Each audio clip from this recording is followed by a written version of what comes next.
안녕하세요. 기초전자공학 실험 101 분반 조교를 맡은 김현동입니다. 일곱 번째 실험 RLC 가동답 실험 동영상 시작하겠습니다. 이번 실험은 함수 발생기와 오실로스코프의 사용 방법을 정확하게 익히고 RLC 회로의 가동답 특성을 파악해보는 실험입니다. 여러분들이 지금까지는 단순히 저항만 써서 실험을 해왔지만 이번 실험은 에너지 저장 소자인 커패시터와 인덕터도 사용합니다. 커패시터는 컨덴서라고도 부르며 전하를 축적시켜 전압을 저장하는 역할을 합니다. 주로 노이즈를 제거하는 데 사용합니다. 사용하는 예를 들자면 전원 회로에서 리플을 제거하는 평활용 커패시터, 그리고 IC의 전원 입력부에 노이즈를 제거하기 위한 VDD와 그라운드 사이에 들어가는 노이즈 제거용 커패시터, 그리고 노이즈와 별개로 교류 회로에서는 직류 전압은 차단하고 교류 전압만 통과시키기 위한 DC 블로킹 커패시터로도 사용합니다. 이것 외에도 여러가지 더 있는데 이렇게 다양한 사용 방법으로 실제로 커패시터는 매우 많이 사용되고 있고 여러분들도 앞으로 많이 사용하게 될 겁니다. 그래서 이렇게 사용 방법을 이해하기 위해서는 어느 정도 동작 원리에 대해서도 이해가 필요하기 때문에 한번 같이 보도록 하겠습니다. 그 전에 먼저 여러분들이 알고 계셔야 하는 건 전압과 전류에 대한 것입니다. 여러분들은 아마 전자기학이나 일반 물리학에서 전이차는 어떤 전하에 의한 전기장이 있고 거기서 단위 양전하를 이동하는 데 필요한 일이란 걸 배웠을 겁니다. 근데 이렇게 어려운 말은 그렇게 잘 와닿지 않기 때문에 간단히 설명하자면 원천 전하의 분포 차이를 나타낸 것을 전이차라고 생각하면 편합니다. 그래서 무슨 말인지 설명하기 위해서 간단히 그림을 그려봤습니다. 여기 플러스가 양전하, 마이너스라고 적힌 게 음전하라고 한다면 지금 이 저항의 왼쪽에는 양전하가 두 개 더 많아서 이렇게 플러스 2라고 표시했고 오른쪽에는 이 마이너스 음전하가 두 개 더 많아서 마이너스 2라고 표현했습니다. 그래서 이쪽 왼쪽이 더 전하량이 많기 때문에 왼쪽이 전위가 높고 오른쪽이 전위가 더 낮습니다. 그래서 간단히 생각하자면 이 플러스 2, 마이너스 2 이게 전위이고 이 둘의 차이가 전위차입니다. 그래서 전압이란 건 이 전위 자체를 말하기도 하고 때로는 전위 차이를 이야기하기도 합니다. 이 전압이란 건 대지의 전위, 즉 그라운드가 0볼트라고 하면 다른 곳은 몇 볼트인지를 나타내는 것을 이야기합니다. 또 이렇게 플러스랑 마이너스가 개수가 아주 똑같이 분포되어 있어서 합이 0인 곳은 0볼트입니다. 이렇게 예를 들어서 설명을 했는데 여기서 하고자 하는 말은 전위든 전위차든 전압이든 비슷한 말인데 이것들은 전하의 분포 차이로 인해 발생한다는 것입니다. 즉 양전하를 띠는 양성자나 음전하를 띠는 전자가 움직이든 말든 전하의 존재 자체로 전압이란 게 발생을 한다는 것입니다. 반면에 전류는 이 전하가 이동할 때만 만들어집니다. 주로 이동하는 건 양성자보다는 전자이기 때문에 전자를 기준으로 이야기하자면 전자의 이동은 전압이 낮은 곳에서 높은 곳으로 이렇게 이동을 합니다. 따라서 이 그림처럼 양성자의 개수는 같다고 치면 오른쪽과 같이 전자의 개수가 많은 쪽이 전압이 더 낮고 왼쪽과 같이 전자의 개수가 적은 쪽이 더 전압이 높습니다. 따라서 전자는 오른쪽에서 왼쪽으로 이동을 하는데 그러면 전자의 이동 방향과 반대 방향으로 전류가 흐릅니다. 이렇게 전하의 존재 자체만으로 전압이 발생하는 것과 반대로 전류는 전하의 이동으로 인해서 이렇게 전류가 흐르게 됩니다. 여기까지 짚고 다시 커패시터로 돌아가 보도록 하겠습니다. 커패시터의 구조는 기호와 똑같이 이렇게 두 개의 전극판이 서로 마주보고 있고 두 전극판 사이에는 절연체로 차 있기 때문에 두 전극판은 서로 완전히 개방되어 있는 것과 같습니다. 따라서 전자는 이 극판 사이를 직접 지나다닐 수가 없어서 개방되어 있는 것과 같습니다. 그래서 커패시터의 종류는 이 절연체를 무엇을 사용했느냐에 따라서 정해지게 됩니다.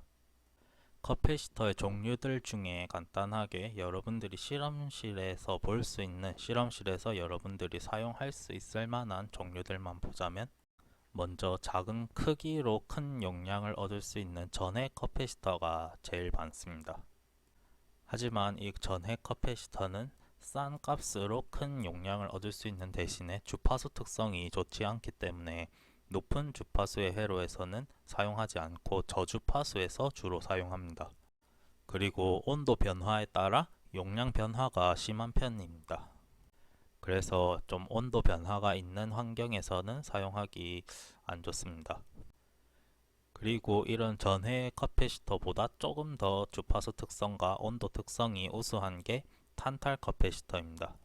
그리고 이 앞에 전해 커패시터와 이 탄탈 커패시터는 플러스 마이너스 극성이 있기 때문에 이걸 플러스 마이너스를 반대로 연결하거나 전압을 너무 높게 가하면 터질 수도 있으니 주의를 해서 사용을 하셔야 됩니다.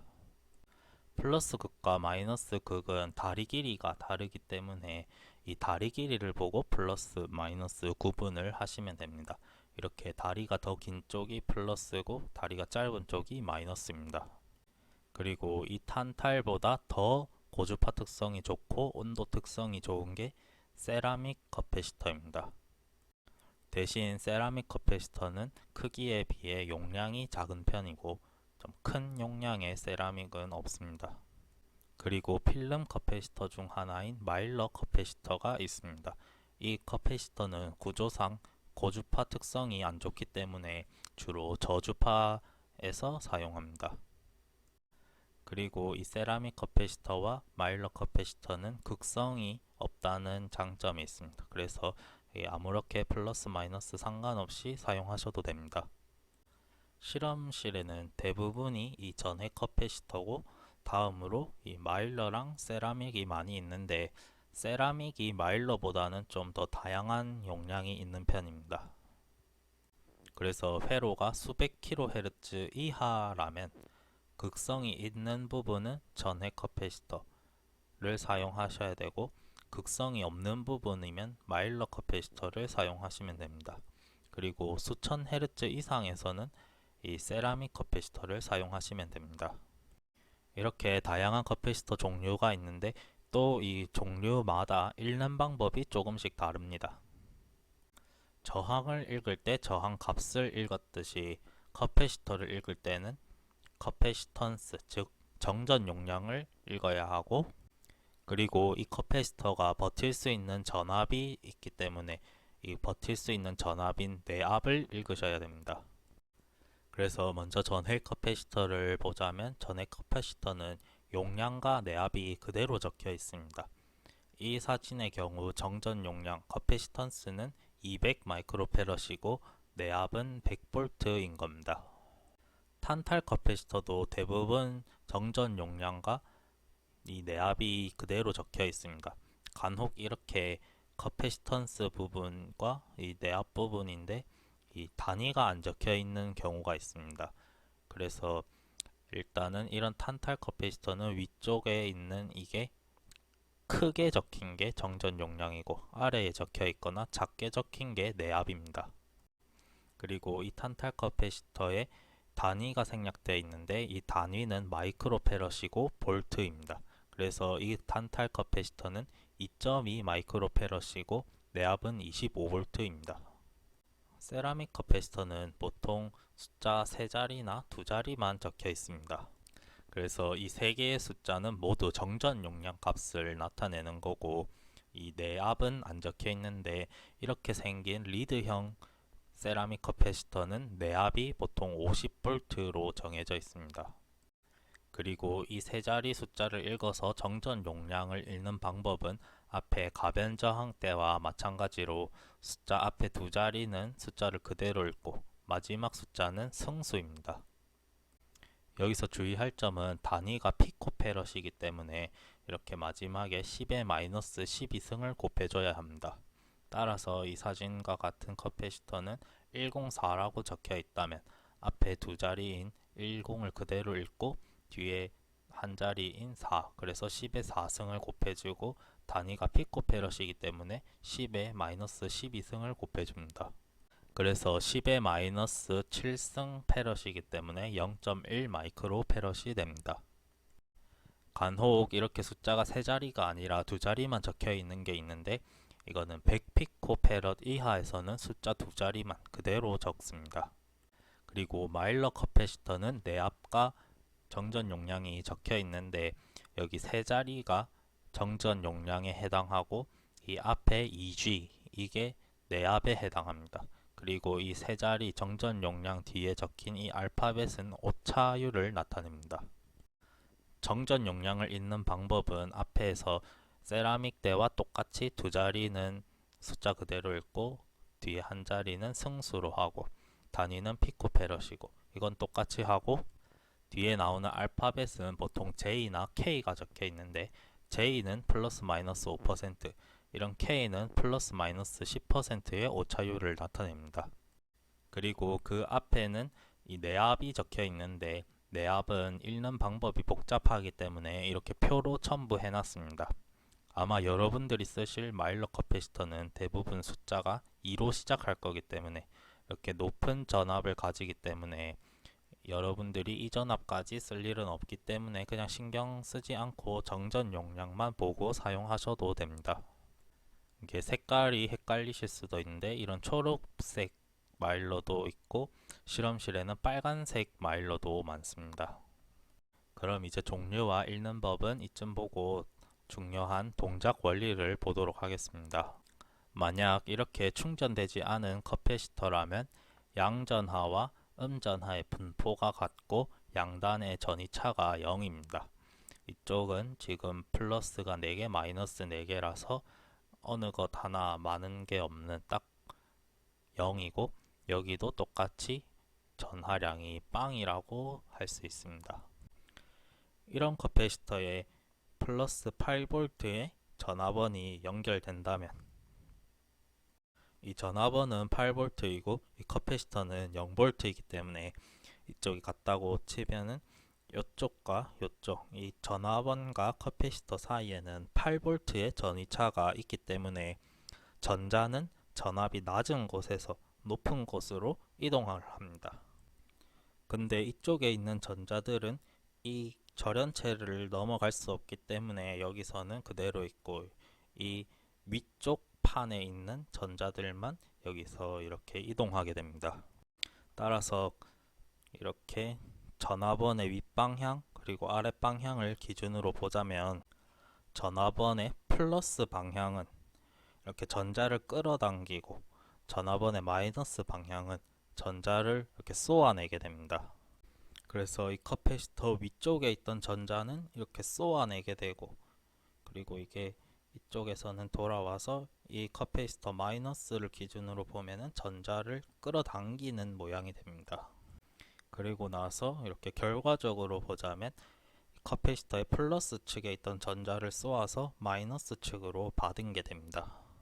그래서 원래는 이 커패시터의 위쪽과 아래쪽 모두 플러스 마이너스 제로의 전하량을 가졌었는데 이제 커패시터의 위쪽 판은 플러스 1, 마이너스 쪽은 마이너스 1을 가집니다. 그래서 편의상 전하 한 개당 1V라고 치면 이 커패시터의 위쪽 판은 플러스 1개고 이쪽 아래쪽 판은 마이너스 1개이기 때문에 이 양극 차이는 2개가 차이 나기 때문에 전위차는 2V가 됩니다. 마찬가지로 또 플러스 측에 전자를 쏘고 이쪽에서는 또 전자를 받고 그러면 결과적으로는 여기서 전자를 쏴서 일로 이동하게 됩니다. 그래서 이제 이 커패시터의 위쪽은 플러스가 2개 더 많고 아래쪽은 마이너스가 2개 많기 때문에 이 둘의 차이는 4V가 됩니다. 여기서 중요한 점은 커패시터 안에 이 부분은 절연체이기 때문에 전자가 커패시터 극판 사이를 이렇게 왔다 갔다 할 수 없다고 했었습니다. 하지만 지금 결과적으로 보면 이렇게 위쪽에 있던 전자가 아래쪽으로 직접 이동한 것과 같은 결과가 됐습니다. 나머지도 마저 보면 이제 이쪽에 있던 전자가 또 이동해서 이쪽에 도달했고, 그러면 이제 이쪽은 플러스 3, 이쪽은 마이너스 3이기 때문에 6V가 되고, 또 나머지 하나마저 이렇게 돌아가면은 이제 이쪽이 4, 이쪽이 마이너스 4가 되기 때문에 전압은 8V가 됩니다. 그럼 여기까지 보면 이제 커패시터의 전압은 8V고 전압원의 전압도 8V이기 때문에 아까 전자는 전압이 낮은 곳에서 높은 곳으로 이동한다고 했었는데 이제 이 둘의 전압이 완전 같기 때문에 전자는 더 이상 이동하지 않습니다. 따라서 커패시터의 전압은 더 이상 올라가지 않고 전자가 이동하지 않기 때문에 전류도 흐르지 않습니다. 그래서 결론적으로 보자면 이렇게 완전 방전되어 있던 커패시터의 양단에 전압이 인가가 되면 점점 전하가 쌓이면서 양단 전압이 증가하면서 전압이 저장이 되는 형태입니다. 그리고 아까 설명했듯이 이 커패시터 사이에는 절연체로 차 있기 때문에 전자가 이 커패시터 사이를 직접 이동할 수 없다고 했지만 회로적으로 보면 완전 방전되어 있던 이 커패시터가 충전이 되는 동안은 전자가 아까 본 것처럼 이동을 하기 때문에 여기 플러스 극에서 이렇게 이동했고 마이너스 극 쪽으로는 이렇게 이동을 했습니다. 그래서 전체적으로 보면은 전자가 이렇게 이동한 것과 같기 때문에 전류가 이렇게 흐르게 됩니다.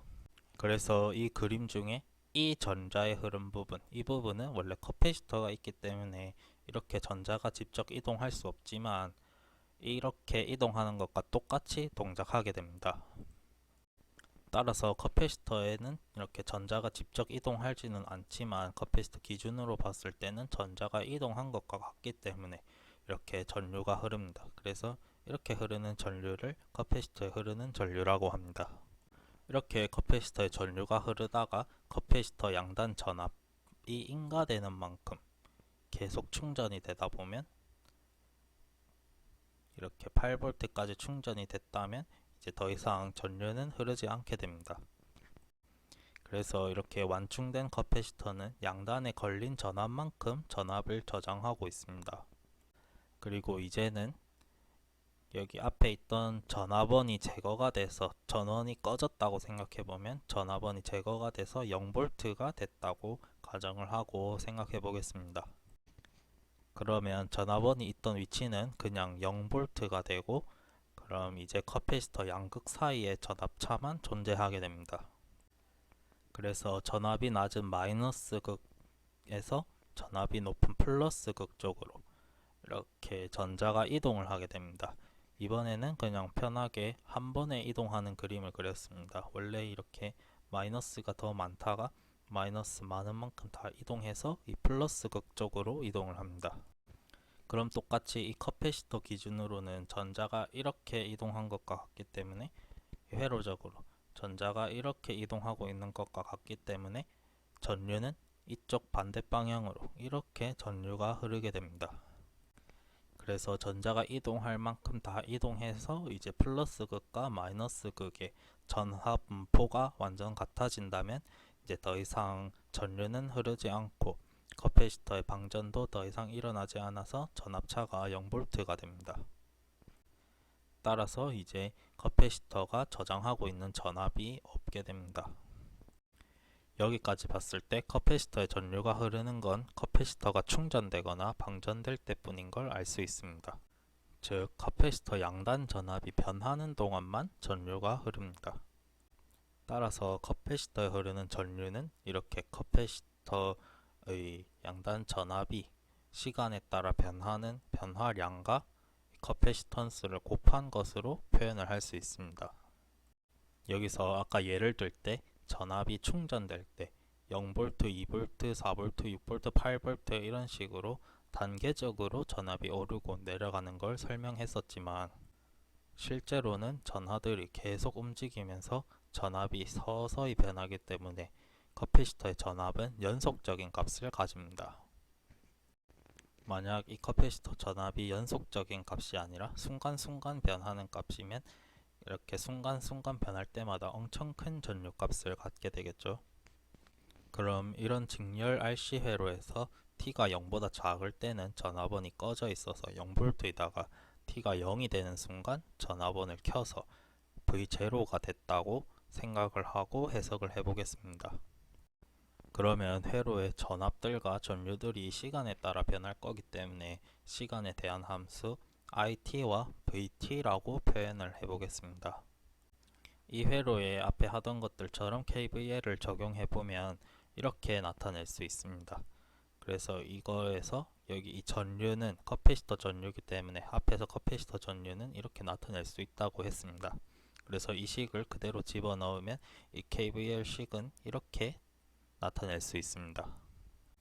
이 식을 정리를 하면은 다음과 같은 VCT에 대한 커패시터 전압에 대한 일개선형 미분방정식으로 표현할 수 있습니다. 여기서 이 식 외에 알 수 있는 건 커패시터는 처음에 완전 방전된 상태에서 시작했기 때문에 초기 전압은 0V이고 커패시터는 원리상 이게 계속 충전이 되는 게 아니라 걸리는 전압만큼만 충전되기 때문에 이 T가 무한대로 갔을 때 정상 상태에서는 이 커패시터에 걸리는 전압은 이 전압원과 같을 거라는 것을 알 수 있습니다. 그럼 이제 이 미분 방정식의 해를 구해야 되는데 실험에서 일개 미분 방정식을 푸는 방법은 중요하지 않으니 간단히 하겠습니다. 미분 방정식의 일반 해는 이렇게 강제응답을 나타내는 특별해와 고유응답 또는 자연응답이라고 하는 것을 나타내는 보조해의 합으로 나타낼 수 있습니다. 이 강제응답은 상수항이 있을 때의 해, 고유응답은 상수항이 0일 때 해입니다. 강제응답을 먼저 보면 x와 x를 미분한 거의 합이 상수가 되려면 x는 상수일 수밖에 없습니다. 그래서 이 강제응답인 kp는 상수이고 이 kp를 k1이라고 둔다면 k1의 값은 a분의 대문자 a로 나타낼 수 있습니다. 그리고 고유응답에서 이 x와 x를 미분한 거의 합이 0이려면 x는 지수함수일 수밖에 없습니다. 따라서 고유응답의 해 형태는 이런 식으로 나타낼 수 있습니다. 그러면 이 일개 미분방정식의 일반 해는 이런 식으로 나타낼 수 있습니다. 여기서 k1인 이 a분의 대문자 a는 정상상태 해를 나타내는 것입니다. 그리고 이 K2는 초기 조건으로 얻을 수 있습니다.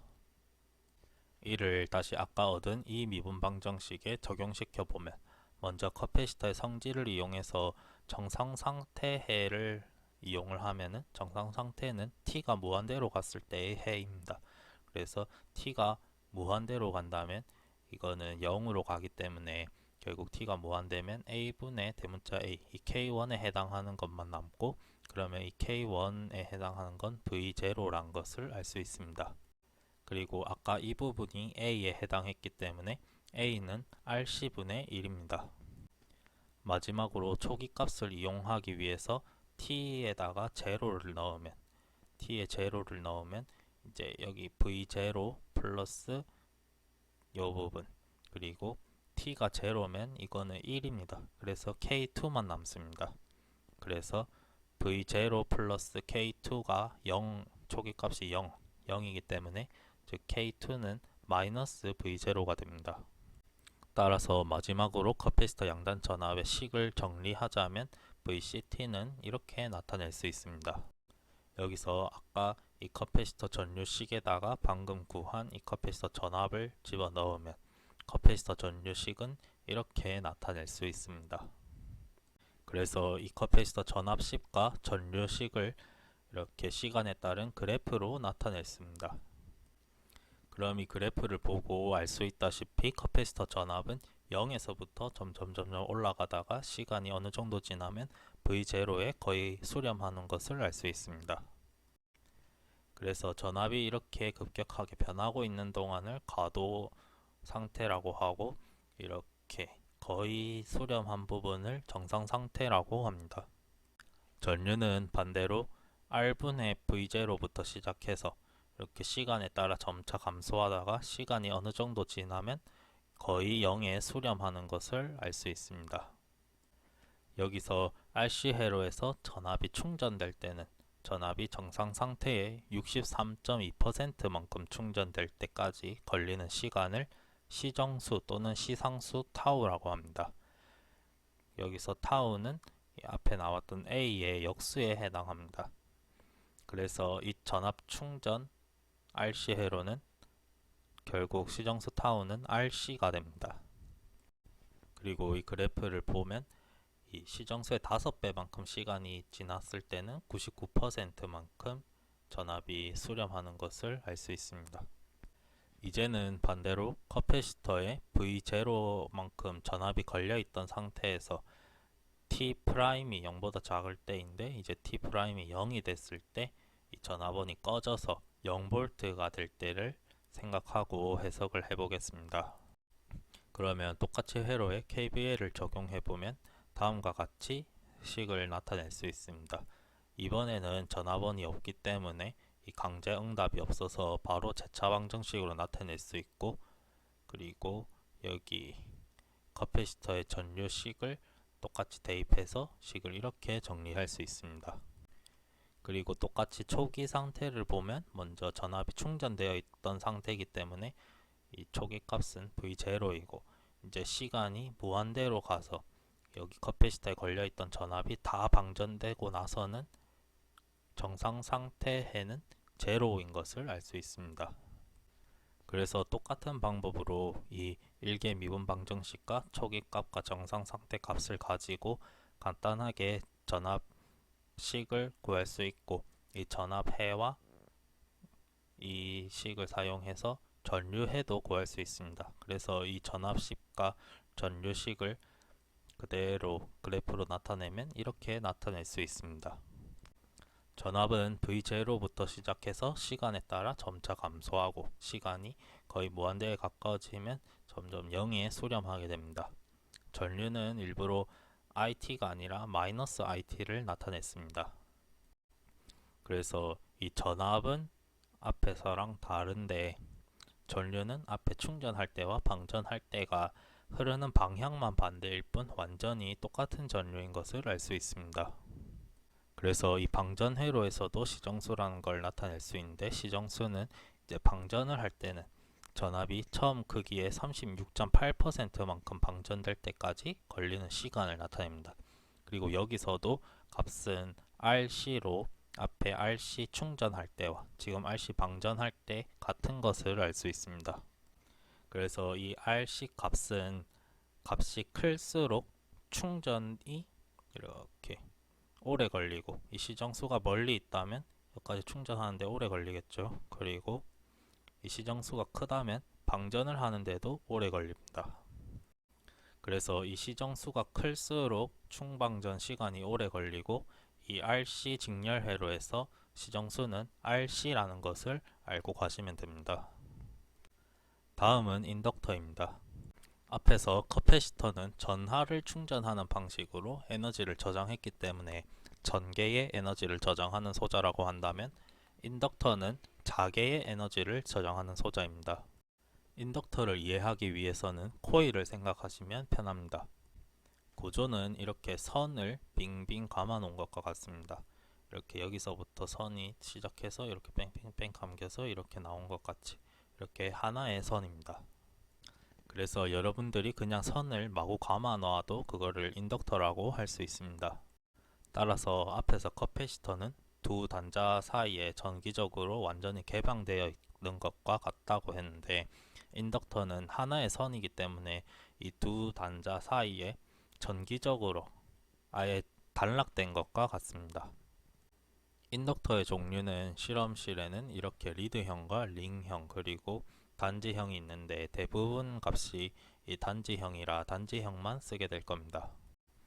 읽는 방법은 리드형은 저항처럼 색띠를 읽으면 되는데 여러분들이 사용하지 않을 것 같으니 그냥 넘어가도록 하고, 이런 링형도 값이 따로 표기되지 않고 이 제품의 데이터 시트를 봐야 알 수 있는데 이것도 사용하지 않을 거기 때문에 넘어가도록 하겠습니다.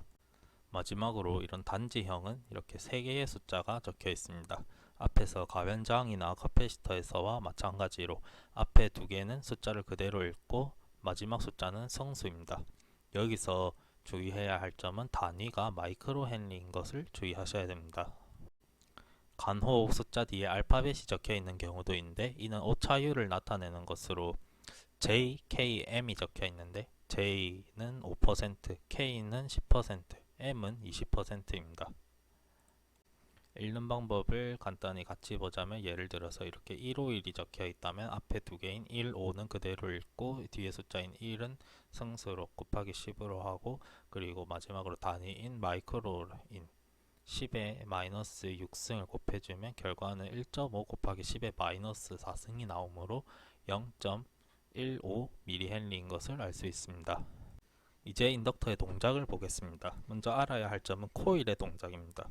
코일에는 전류가 흐르지 않는 상태라면 자기장은 생기지 않지만 코일에 전류가 이렇게 흐른다면 암페어의 오른손 법칙에 따라서 코일의 자기장은 이런 방향으로 생기게 됩니다. 그런데 왼쪽처럼 이렇게 아예 자기장이 없다가 갑자기 이런 식으로 생긴다고 하면 자기장이 시간에 따라 변한 것과 같기 때문에 패러데이 법칙과 렌츠의 법칙에 따라서 이렇게 생긴 자기장을 막기 위해서 이렇게 반대 방향의 자기장이 유도되게 됩니다. 즉 이렇게 없던 자기장에 갑자기 자기장이 생기려고 한다면 이 자기장이 생기는 걸 방해하려고 이렇게 반대 방향의 자기장이 만들어지게 되고 이 자기장을 만들기 위해서 기전력이 생깁니다. 그래서 이 기전력에 의해서 전류가 이렇게 흐르게 됩니다. 즉 관성의 법칙과 같이 코일은 자기장이 없던 상태면 계속 없던 상태를 유지하고 싶어 하고 만약에 자기장이 있던 상태면 계속 있던 상태로 유지하고 싶어 합니다. 그래서 이를 자기장 대신에 전류로 생각해도 똑같습니다. 만약에 전류가 이렇게 코일에 아예 안 흐르고 있다가 갑자기 흐르려고 하면 계속 안 흐르고 싶어 하고 이렇게 전류가 흐르고 있다가 갑자기 이 전류가 안 흐르려고 멈추려고 하면은 계속 흐르게 만들고 싶어 합니다. 따라서 인덕터의 가장 큰 특징은 전류의 변화를 방해하는 특성을 가졌고 이는 다시 전류를 저장하는 특성이라고도 이야기할 수 있습니다. 그리고 코일에서 이렇게 초록색인 자기장 변화가 갑자기 생긴 다음에 이 자기장 변화를 막기 위해서 이 빨간 색깔 모양의 자기장이 생기는데 이 빨간색 자기장을 만들기 위해서 유기되는 기전력이 이렇게 된다면 그러면 이 빨간색이 아니라 이 초록색에 의한 기전력은 이렇게 반대부호로 나타낼 수 있습니다. 여기서 인덕턴스를 전류와 자기장의 관계로 나타낸 식은 이 식이기 때문에 이 식을 여기다가 대입을 해보면 이제 인덕터에 걸리는 전압식을 얻을 수 있습니다. 여기서 이 기전력을 구하는 식이나 이 코일에 대한 이 코일의 가문수, 자기장의 시간에 따른 변화, 이 전류와 자기장과 인덕턴스의 관계는 여기서 중요한 내용은 아니니 생략하고 여기서 하고 싶은 말은 이 인덕터에 걸리는 전압식을 이렇게 나타낼 수 있다는 것입니다. 앞에서 커패시터는 구조상 커패시터 두 단자 사이에는 완전히 절연되어 있기 때문에 전자가 이동할 수 없어서 전류가 흐르지 못할 것 같았지만 이런 전류가 흘렀던 것과 같이 인덕터는 구조상 이 두 단자가 하나의 선이기 때문에 같은 노드와 같이 볼 수 있고 그러면 같은 노드 사이에는 전이차가 생기지 않기 때문에 전이차가 생기지 않을 것 같다고 생각할 수 있지만 식으로 보면은 이런 전압이 걸린다는 것을 알 수 있습니다. 그리고 이 커패시터에서는 전압이 연속적이었던 것과 같이 인덕터는 성질상 인덕터에 흐르는 전류는 서서히 변하기 때문에 이 전류는 연속적인 값을 가집니다. 만약 이렇게 전류가 흐르고 있던 인덕터 회로를 갑자기 회로를 바꾸겠다고 저항을 뽑던가 해서 회로가 오픈되면 전류가 흐를 길이 갑자기 없어집니다. 그래서 예를 들어서 1A라는 전류가 흐르고 있다가 갑자기 0으로 바뀌었기 때문에 이게 순간적으로 바뀐 거기 때문에 전류의 변화량이 거의 무한대에 가까운 엄청 큰 값이 됩니다. 실제로 무한대까지는 아니겠지만 아주 큰 순간 변화량이기 때문에 그만큼 아주 큰 전압이 유기됩니다. 그래서 이게 여러분들이 실험을 하실 때 전원이 들어가 있는 상태에서 갑자기 회로를 고치려고 소자를 막 뽑아서 오픈시키면 안 되는 이유이기도 합니다. 꼭 여러분들의 안전을 위해서 뿐만 아니라 이런 순간적인 큰 유기전압이 회로의 다른 소자에도 영향을 미칠 수 있기 때문에 주의하셔야 합니다. 그러니 여러분들이 아직 작은 전압 전류만 다룬다고 실험을 막 하지 마시고 이런 안전에 대한 내용들을 숙지해 두시고 습관이 되도록 몸에 익히시는 게 좋습니다. 여기까지 오셨다면 RL 회로는 쉽게 해석할 수 있습니다. RC 때와 마찬가지로 T가 0보다 작을 때는 전원이 꺼져 있다가 T가 0인 순간 전원이 켜져서 V0라는 전압이 이 회로에 인가됐다고 가정해 보겠습니다. 마찬가지로 회로에 KVL을 적용하면 이렇게 나타낼 수 있고 여기서 인덕터 전압식은 이렇게 나타낼 수 있었으므로 이 전압에다가 이 값을 대입하면 이 KVL식을 이렇게 바꿀 수 있습니다. 그래서 이 식을 정리하면 이렇게 인덕터 전류에 대한 1개 미분 방정식으로 다시 나타낼 수 있습니다. 그리고 여기서도 초기 값을 보면 처음에는 전류가 저장되어 있지 않기 때문에 이 초기 상태 T가 0일 때는 이 인덕터의 전류는 0입니다. 그리고 이제 T가 무한대로 갈 만큼 시간이 지나게 된다면 이제 인덕터에는 원래 흘러야 할 전류만큼 이제 인덕터에서 새로운 전류를 유기시키지 못하고 이렇게 원래 흘러야 되는 만큼 그대로 흐릅니다. 그러면 이 인덕터가 없는 것과 같기 때문에 원래 흘러야 할 전류인 R분의 V0만큼 그대로 흐르게 됩니다. 따라서 여러분들이 정상 상태를 해석하실 때 인덕터는 시간이 무한대로 가면은 선 하나와 같다고 생각하시면 됩니다. 즉 정상 상태 회로는 인덕터를 단락시키면 됩니다. 그러면 이 정상 상태 해와 초기 값과 이 미분 방정식을 사용해서 이 i에 대한 일반 해를 구할 수 있습니다. 그리고 위에 이 전압식을 이용해서 전압에 대한 해도 얻을 수 있습니다. 그래서 이 인덕터의 전류해와 전압해를 가지고 이렇게 그래프로 똑같이 나타내 봤습니다. 이렇게 전류 그래프와 전압 그래프를 계속 그리고는 있지만 여러분들이 실험을 하실 때는 전류는 못 보고 이제 전압만 보게 될 테니 시정수는 전압을 기준으로 제가 써놨습니다. 그래서 이런 직렬 RL 회로에서 충전 시 시정수는 전압이 초기 값에 이렇게 36.8%까지 감소될 때까지 걸리는 시간을 뜻합니다. 그럼 이제 커패시터 때와 마찬가지로 일단 처음에는 계속 이게 켜져 있어서 인덕터에 충전이 다 되어 있었지만 T가 0이 됐을 때 이제 전압원이 꺼져서 이 인덕터가 방전될 때에 생각을 해 보겠습니다. 그럼 똑같이 KVL을 적용하면 이렇게 식을 얻을 수 있고 여기서도 마찬가지로 이 인덕터 전압식을 넣으면 이렇게 간단하게 얻을 수 있습니다. 그래서 이런 1개 미분 방정식을 얻을 수 있고 처음에는 이제 인덕터의 전류가 다 충전되어 있던 상태이기 때문에 R분의 V0만큼 처음에 전류가 흐르고 있다가 이제 T가 0보다 커지면 얘가 방전하면서 전류가 점점 줄어들게 됩니다. 따라서 시간이 무한대로 가면은 이제 이렇게 흐르던 전류가 점점 힘이 없어지면서 결국 0에 가까워지게 됩니다. 따라서 이 정상 상태 해와 초기 값과 이 1개 미분 방정식을 가지고 이 IT에 대한 해를 구해보면 이렇게 얻을 수 있고 그리고 이 IT식과 이 VL식을 가지고 이 VL을 구할 수 있습니다. 이번에도 마찬가지로 그래프로 나타내면 이렇게 전류에 대한 그래프, 전압에 대한 그래프를 그릴 수 있습니다. 이 그림처럼 전류가 처음에는 이렇게 원래 흘러야 할 R분의 V0만큼 계속 흐르고 있다가 이제 시간이 갈수록 점점 방전하면서 0에 가까워집니다.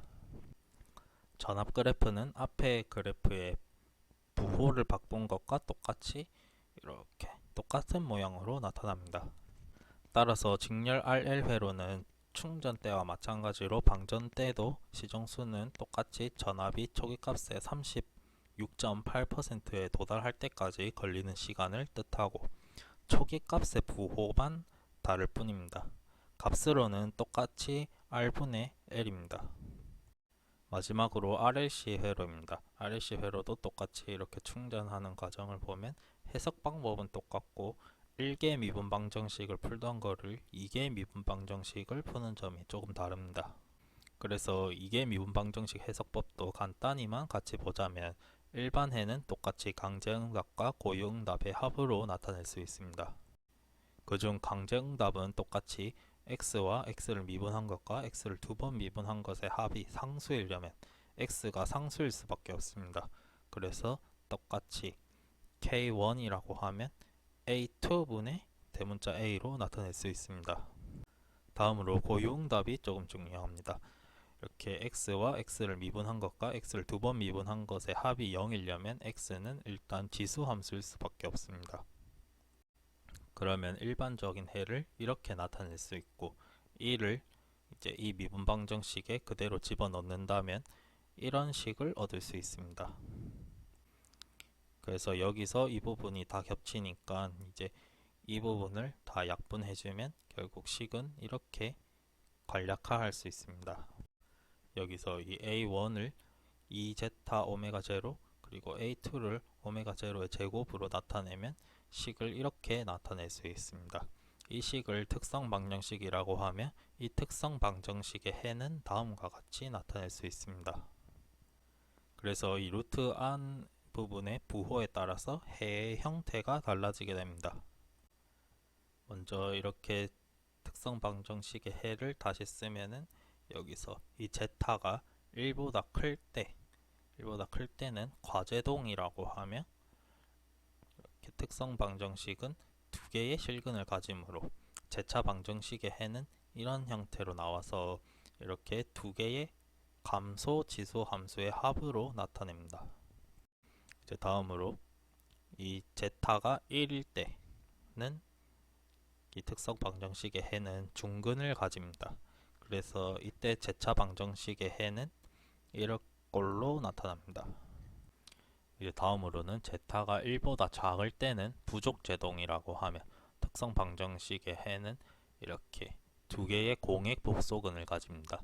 그래서 이때 제차 방정식의 해는 이런 식으로 이 코사인과 사인의 합으로 나타납니다. 그래서 여기 이 제타라는 값에 따라 달라졌는데 이 제타를 제동비라고 합니다.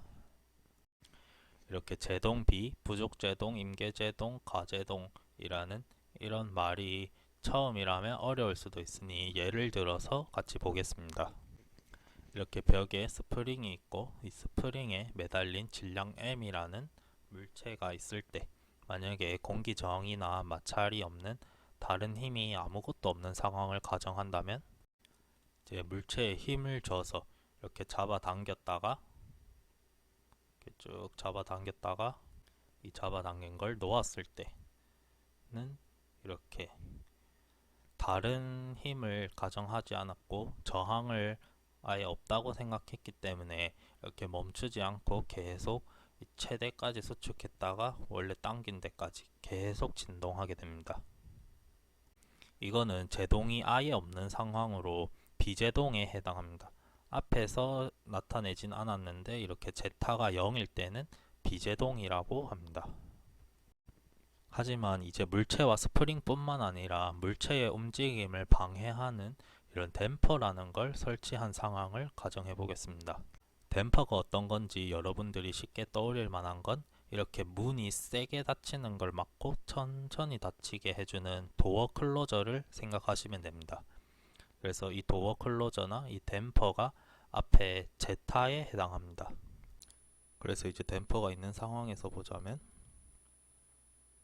이렇게 똑같이 잡아당겼다가 놓으면 이제 진동을 하는 듯 하다가 댐퍼가 잡아주기 때문에 아까처럼 여기까지 계속 오지 않고 서서히 진동하다가 결국엔 멈추게 됩니다.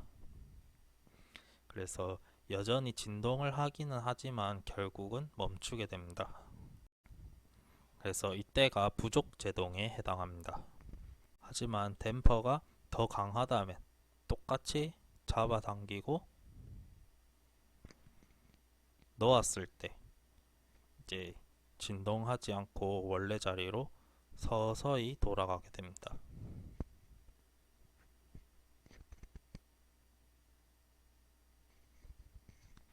이렇게 강하게 제동을 걸면 진동을 하지는 않지만 이 정상 상태 제자리로 돌아가는 게 엄청 느려집니다. 그래서 이게 과제동입니다.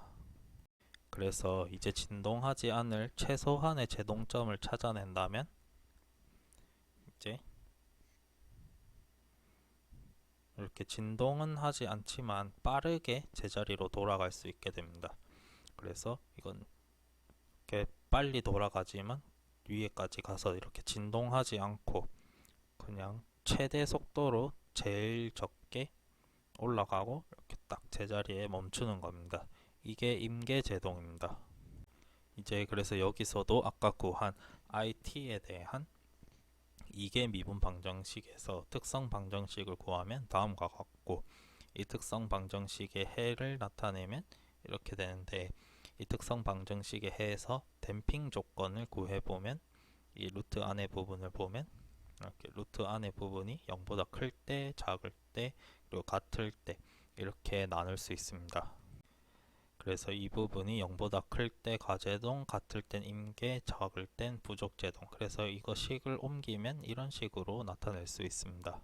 그리고 앞에서 스프링에 대한 예는 이렇게 물체가 제자리로 돌아오는 과정이었다면, 이제는 이 식은 전류에 대한 식이기 때문에 전류가 제자리인 0A로 돌아오는 과정입니다.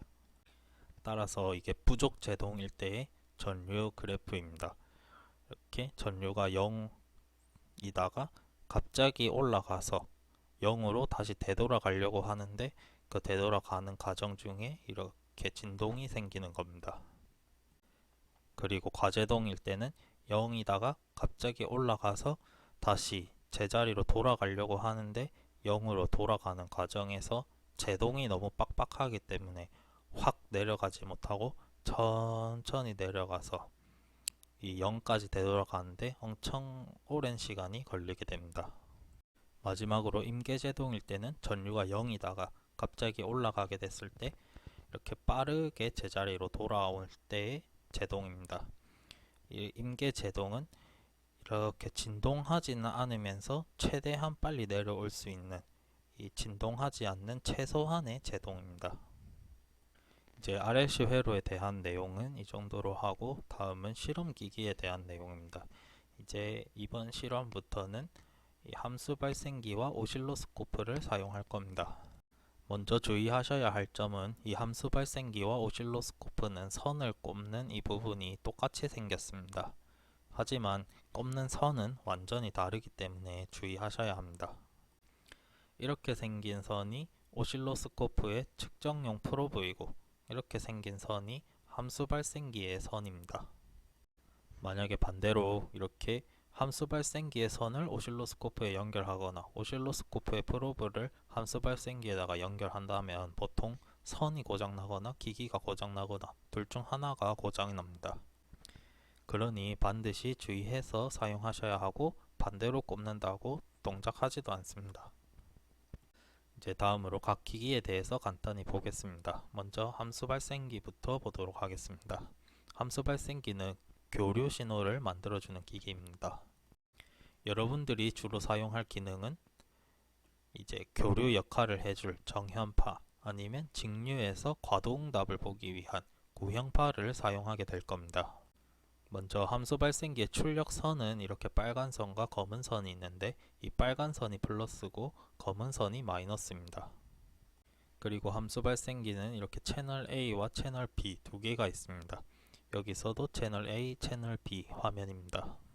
그리고 처음 전원을 켜면 이렇게 채널 A가 선택되어 있습니다. 만약에 채널 B를 선택하고 싶으면 이 버튼을 누르면 되고, 이렇게 채널 A가 선택되어 있는 상태에서 채널 A를 막 설정을 하고, 이제 이 채널 A 버튼을 누르면 이 아웃풋 A에서 이 원하는 신호가 출력됩니다. B를 사용하고 싶으면 이 버튼을 눌러서 채널 B를 선택하고, 마찬가지로 여기서 막 설정을 한 다음에 이 채널 B 버튼을 누르면 이쪽으로 원하는 출력이 나옵니다. 이 오른쪽 왼쪽이 헷갈려서 반대로 하는 학생들이 많은데, 이쪽이 A고 이쪽이 B입니다. 그리고 화면에서는 이 왼쪽이 A고 오른쪽이 B입니다. 그리고 함수 발생기의 파형은 이 버튼들을 선택해서 파형 모양을 선택할 수 있습니다. 그리고 주파수 진폭, 오프셋 위상은 이쪽 버튼들을 이용해서 선택을 할 수 있고, 그리고 여기 숫자를 넣어서 설정을 할 수 있습니다. 여기서 위상 설정이 있기는 한데 이 기기는 채널 A와 채널 B의 위상 동기화가 안 돼 있기 때문에 위상 기능을 써서 자기 마음대로 위상을 조절할 수가 없기 때문에 아마 이 위상은 쓸 일이 없을 겁니다. 그리고 간혹 B 출력은 나오는데 A 출력이 안 나오거나 A 출력은 나오는데 B 출력이 안 나오는 기기들도 있습니다. 그래서 함수 발생기 사용하기 전에는 이 함수 발생기와 오실로스코프를 직접 연결을 해서 이 출력이 제대로 나오는지 확인을 먼저 하셔야 합니다. 다음은 오실로스코프입니다. 여러분들 자리에 오실로스코프는 아마 이 종류 아니면 이 종류가 있을 겁니다. 기능 자체는 거의 비슷한데 조작법이 미묘하게 다른 부분들이 있습니다.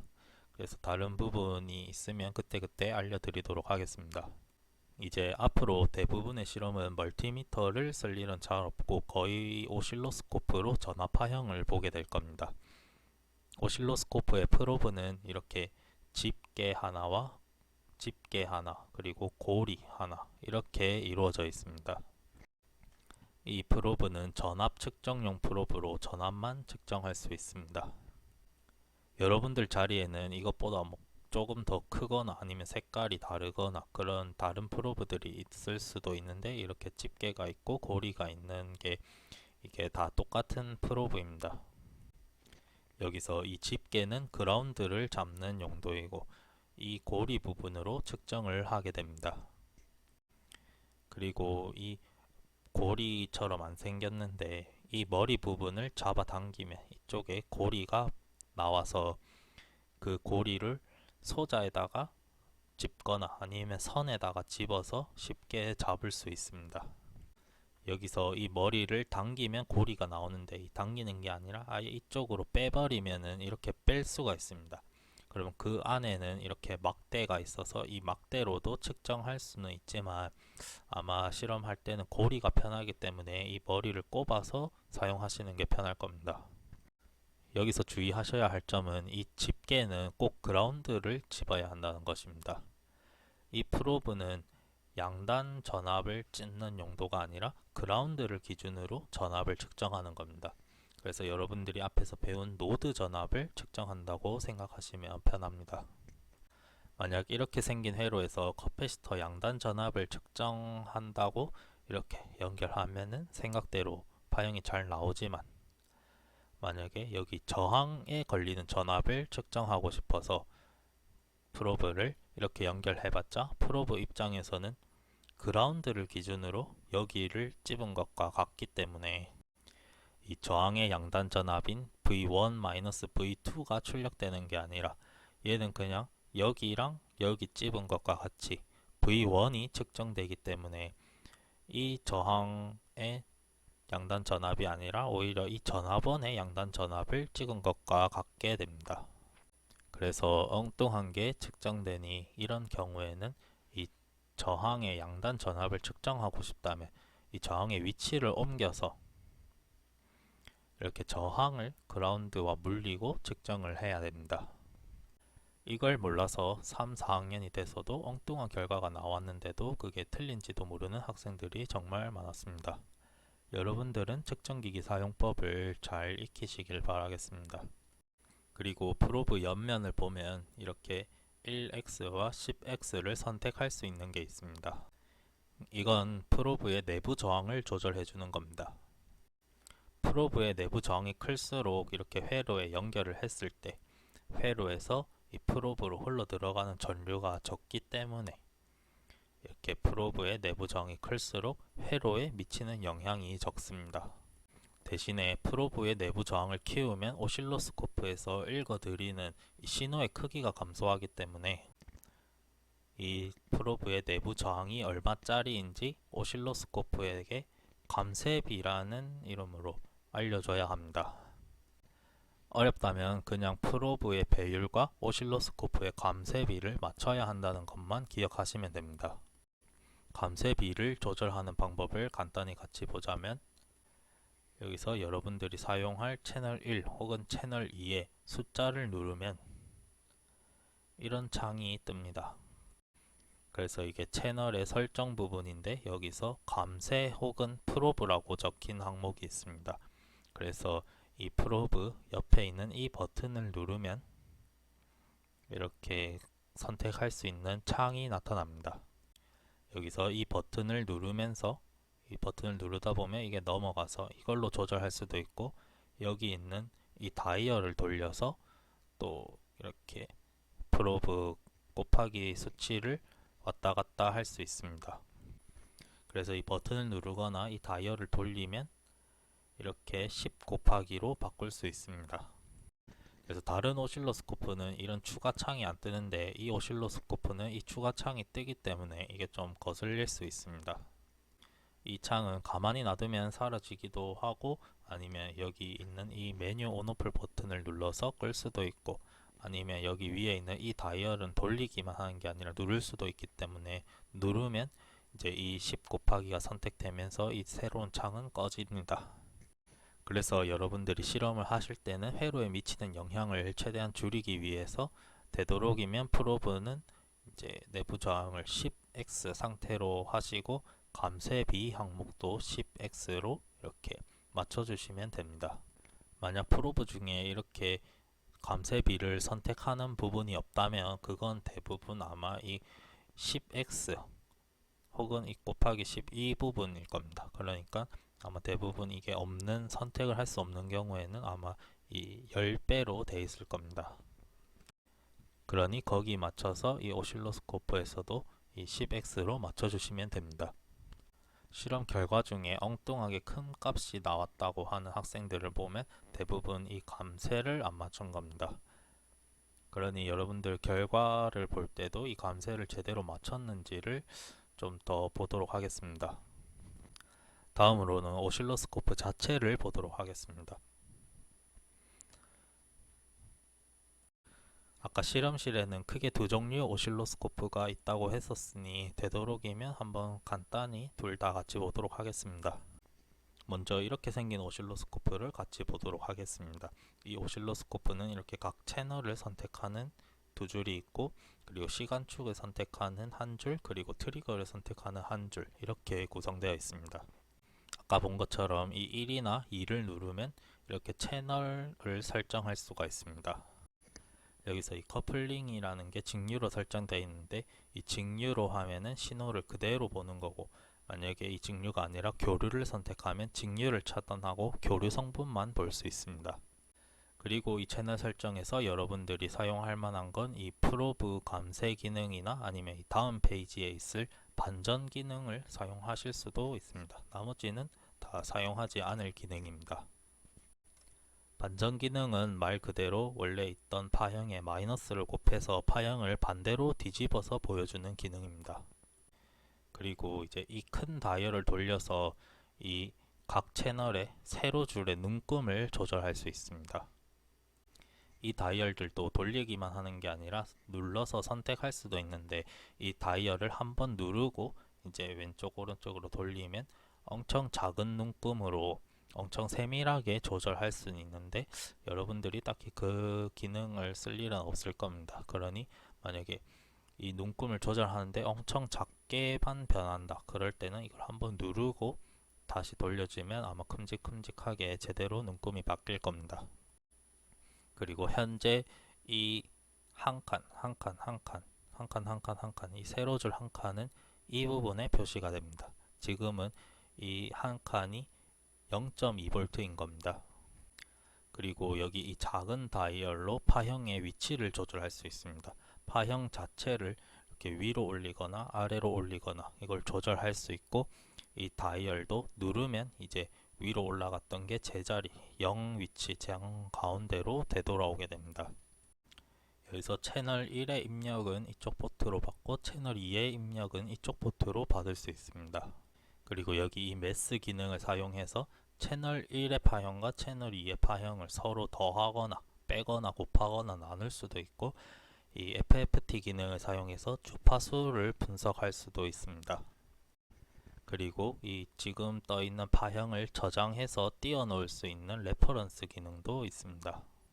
그리고 이제 옆에는 가로 크기, 즉 시간의 눈금을 조절하는 부분이 있습니다. 이 큰 다이얼을 돌려서 시간 눈금을 키우거나 줄일 수 있습니다. 시간 눈금은 이제 이 가로 한 칸에 해당합니다. 그래서 이 가로 한 칸의 눈금 크기는 이 부분에 표시가 됩니다. 지금은 이 가로 한 칸당 100 마이크로세컨드인 겁니다. 이 다이얼을 한 번 더 누르면 이 플롯 아래에 하나의 플롯이 더 생기면서 파형을 더 확대해서 볼 수는 있지만 딱히 쓸 일은 없을 겁니다.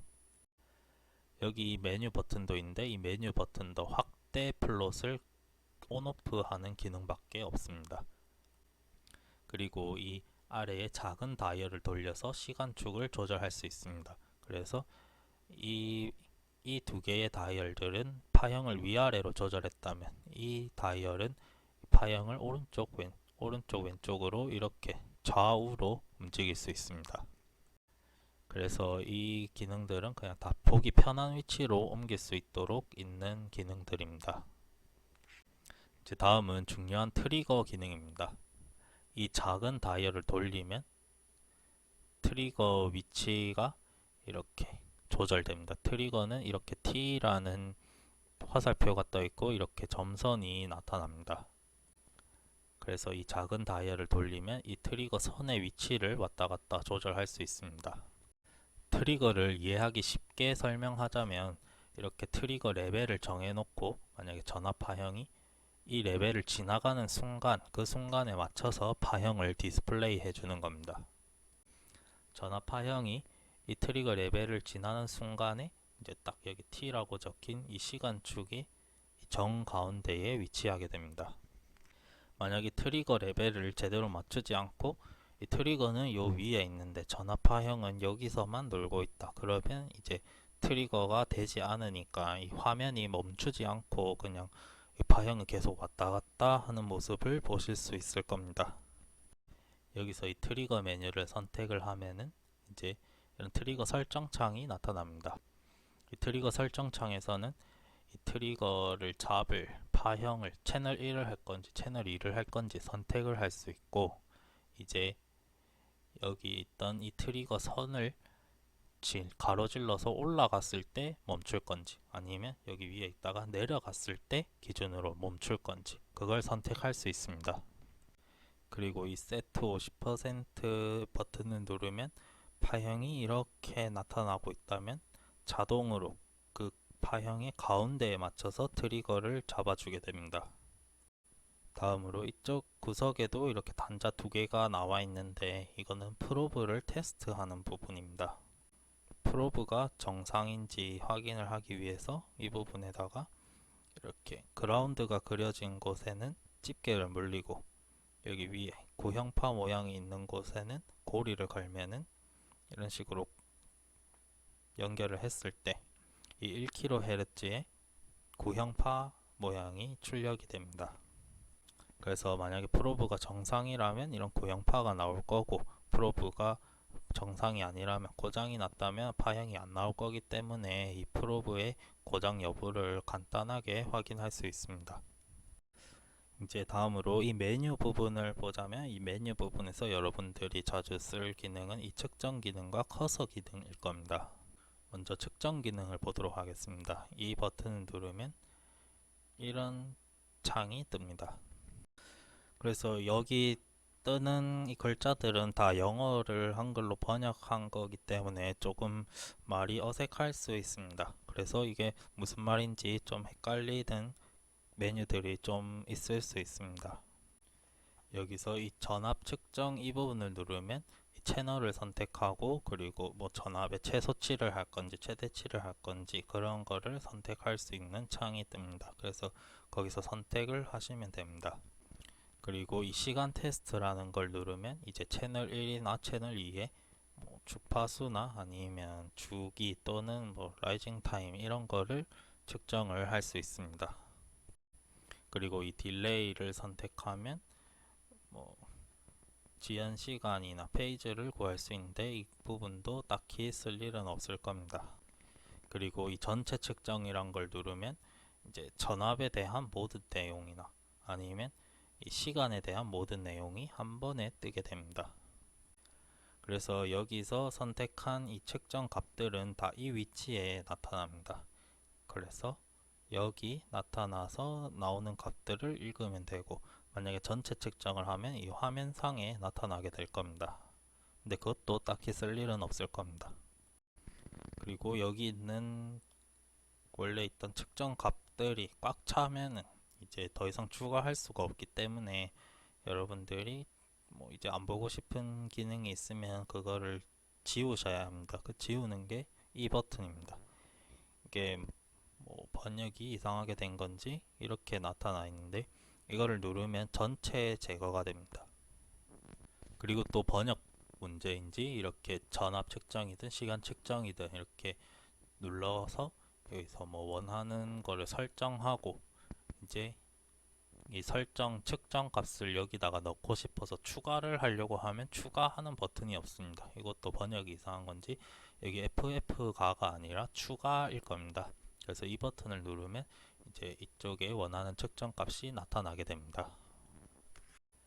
그리고 이제 커서 기능을 사용하면 여기서부터 여기까지 걸리는 시간을 측정할 수 있고, 아니면 여기서부터 여기까지 전압의 높이 차이를 직접 구할 수가 있습니다. 이렇게 측정 기능이 아니라 직접 눈금을 조절해서 구할 수 있는데, 그거는 같이 실험한 동영상 보면서 보도록 하겠습니다. 그리고 또 자주 사용할 만한 기능은 싱글이나 아니면 런 스탑 이 기능입니다.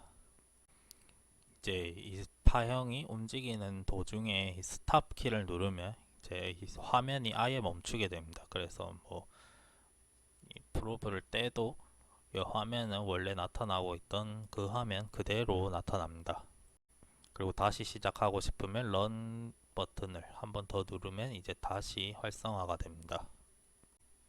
그리고 이 싱글 버튼은 이 싱글을 누르면 이 파형이 움직이다가 이 트리거가 됐을 때 딱 그때 자동으로 잡아서 알아서 스탑을 하게 됩니다. 이 오실로스코프에 대한 내용은 여기까지 하고 이제 다음 오실로스코프로 넘어가도록 하겠습니다. 이 오실로스코프에서도 크게 다른 점은 그렇게 많지 않습니다. 앞에서와 같이 각 채널들의 이 세로 방향을 조절하는 것과 이 가로 방향을 조절하는 것과 그리고 트리거를 조절하는 부분이 있습니다. 여기서는 근데 반대로 이 위에 게 여기 파형을 위아래로 왔다 갔다 하는 거고, 이 아래 게 파형의 눈금을 조절하는 겁니다. 같은 점은 이게 큰 게 눈금을 조절하는 거고 작은 게 위치를 조절하는 겁니다. 그리고 또 다른 점은 이제 앞에 오실로스코프는 이 다이얼들을 다 누를 수가 있었는데, 이 오실로스코프는 다이얼을 누를 수 없어서 이렇게 포지션이 여기 제로 부분이 아니라 좀 올라와 있을 때, 앞에 오실로스코프는 이 포지션을 누르면 제자리로 돌아왔는데 얘는 이제 수동으로 돌려서 맞추셔야 합니다. 그리고 여기서도 똑같이 매스 기능과 레퍼런스 기능이 여기 있고, 이 측정하는 거랑 이 커서 측정 부분도 이쪽에 같이 있습니다.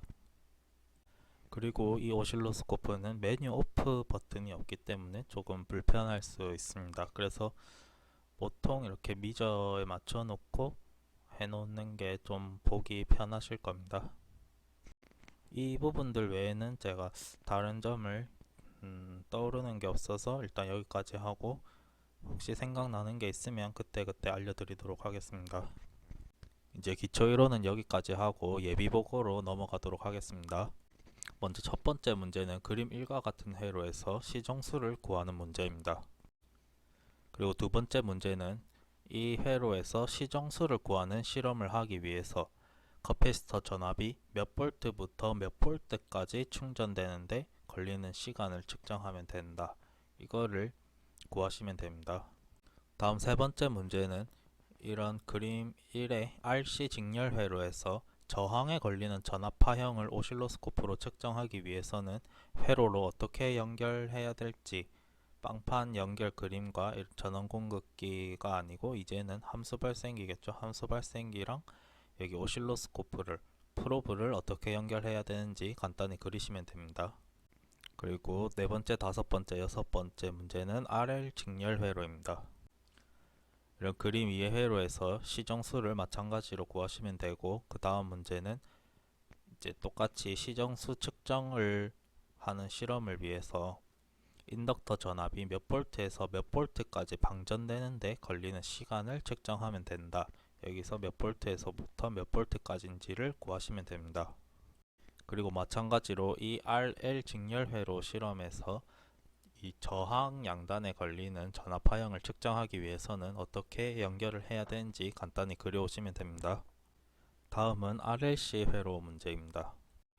여기서는 일단 이 가변저항이 0일 때 이 회로는 어떤 댐핑인지 구하면 되고, 그리고 임계 제동 크리티컬 댐핑이기 위해서는 이 가변저항 값이 몇이어야 하는지, 그리고 이 가변저항이 10kohm일 때는 어떤 댐핑인지 구하시면 됩니다. 그리고 마찬가지로 마지막 문제는 이렇게 전체 저항에 걸리는 전압 파형을 측정하기 위해선 어떻게 연결을 해야 되는지 간단히 그리시면 됩니다. 다음은 실험 순서입니다. 첫 번째로 RC 직렬 회로의 실험입니다. 먼저 함수 발생기로 구형파를 만들어서 그 파형을 직접 측정을 하시고, 이런 회로를 구성하시고 이 전원 전압과 이 커패시터 양단 전압을 오실로스코프로 채널 두 개를 사용해서 각각 측정을 하시면 됩니다. 그래서 그때 뭐 최대값, 최소값 이런 거를 측정하시면 되고, 그리고 시정수를 측정하셔야 됩니다. 그 다음으로는 이제 이 커패시터와 저항의 자리를 바꿔서 이제 저항 양단에 걸리는 전압파형과 여기 전원의 전압파형을 같이 보시고 시정수를 똑같이 구하시면 됩니다. 그리고 이제 이 커패시터 10마이크로페럿이 아니라 1마이크로페럿으로 바꾸고 이 앞에 두 실험을 반복하시면 됩니다. 대신에 이걸 1마이크로로 바꾸면 시정수 측정이 어려울 거기 때문에 그냥 파형 모양이 어떻게 다르다 이 정도만 하시면 됩니다. 다음으로 RL 회로에서도 똑같이 진행을 하시면 됩니다.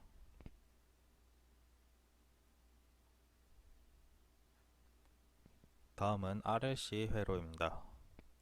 여기서도 똑같이 구형파 신호를 만들어서 측정을 먼저 하고, 그 다음에 이런 회로를 구성해서 이 가변저항을 조절하면서 부족 제동일 때, 임계 제동일 때, 과제동일 때 각각 여기 커패시터 전압 파형이 어떻게 나오는지 이 전원 전압과 같이 보시면 됩니다. 그리고 여러분들이 임계 제동이라고 생각했을 때 이제 이 가변 저항을 뽑아서 가변 저항의 저항 값을 측정하시면 됩니다. 그리고 앞에서와 마찬가지로 이제 커패시터 전압이 아니라 이 저항의 양단 전압을 측정하기 위해서 이 자리를 옮기고 이 저항 양단의 전압 파형을 측정하시면 됩니다. 여기서도 똑같이 부족 제동일 때, 임계 제동일 때, 과제동일 때 각각 다 파형을 구하시면 됩니다. 다음은 시뮬레이션입니다. 시뮬레이션은 지금까지처럼 그냥 앞에 간단한 부분들은 넘어가도록 하겠습니다. 설명은 자세히 하지 않고 그냥 프로젝트를 만들고,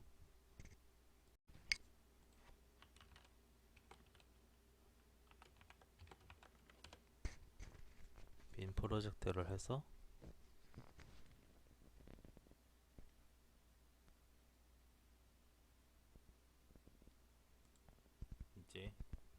이제 RC 회로를 구성해 줍니다. 먼저 신호를 넣어줘야 되는데 이제 처음 쓰는 거니까 이거는 같이 보자면 P를 누르고 이제 구형파는 Vpulse입니다. Vpulse를 검색해서 놓아줍니다. 그럼 이제 이게 하이 값이든 로우 값이든 둘 중 하나를 적으시면 됩니다.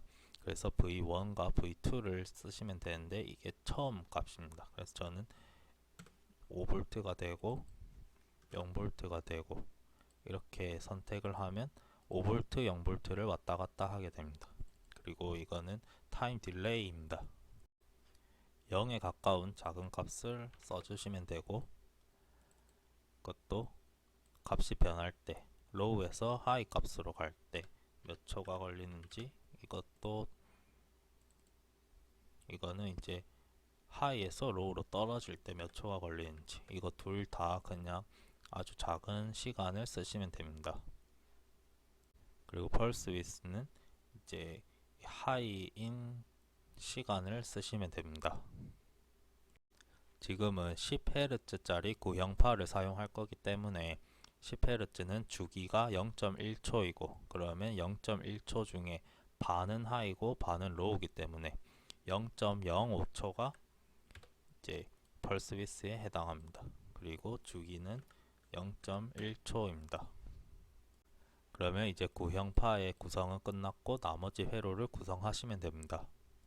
그리고 지금까지 저항만 사용하다가 이제 커패시터랑 인덕터도 처음으로 사용하실 텐데, 이것도 마찬가지로 P를 누르고 C 아니면 L 이렇게 해서, 여기 C나 L이 또 여러가지 있을 수도 있습니다. 근데 이 중에서 저는 아날로그가 적힌 거를 사용했습니다. 일단 사용하실 때는 이 모양이 있는 거를 사용하셔야 합니다. 그래서 이렇게 회로를 완성시켜 줬습니다. 그럼 이제 시뮬레이션을 세팅하기 위해서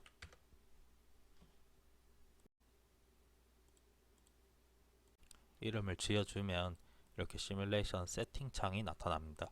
지금까지는 여러분들이 직류만 했었기 때문에 이 런타임을 아무렇게나 설정했었는데, 이제는 교류 신호를 사용할 거고 펄스를 사용할 거기 때문에 여기 세팅을 잘 하셔야 합니다.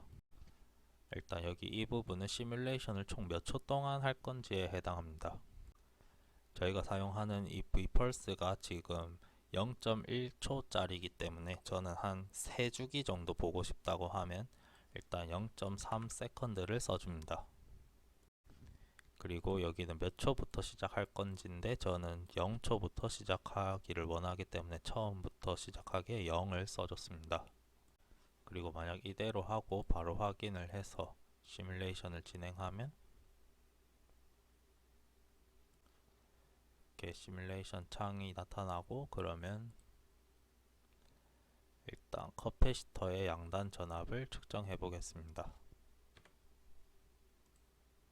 그러면 파형이 이렇게 나타나는 것을 확인할 수 있습니다.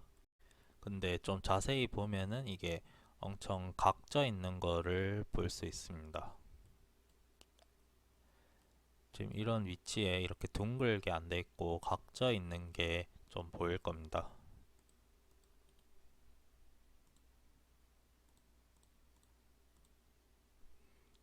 이렇게 군데군데 지금 이게 심한 편은 아닌데 조금씩 각져 있는 게 보이는데, 이거는 시뮬레이션 세팅을 잘 하셔야 합니다. 방금 여기서 이 부분을 통과했었는데 여기가 해상도에 해당합니다. 그래서 몇 초마다 이 점을 찍을 건지인데, 이 부분은 보통 여기 이 값의 한 1000분의 1에서 100분의 1에서 1000분의 1 정도로 저는 사용하고 있습니다. 그 정도로 하면 충분히 깔끔하게 나와서 저는 한 1000분의 1로 사용하기 위해서 여기가 0.3세컨드니까 여긴 0.3ms로 설정했습니다. 이게 작을수록 좀 그래프가 이쁘게 나오긴 한데, 이게 작을수록 또 시뮬레이션 하는데 부담이 커지기 때문에 시뮬레이션이 엄청 오래 걸릴 수도 있습니다. 그래서 이 상태로 해서 확인을 하고 다시 시뮬레이션을 런 해본다면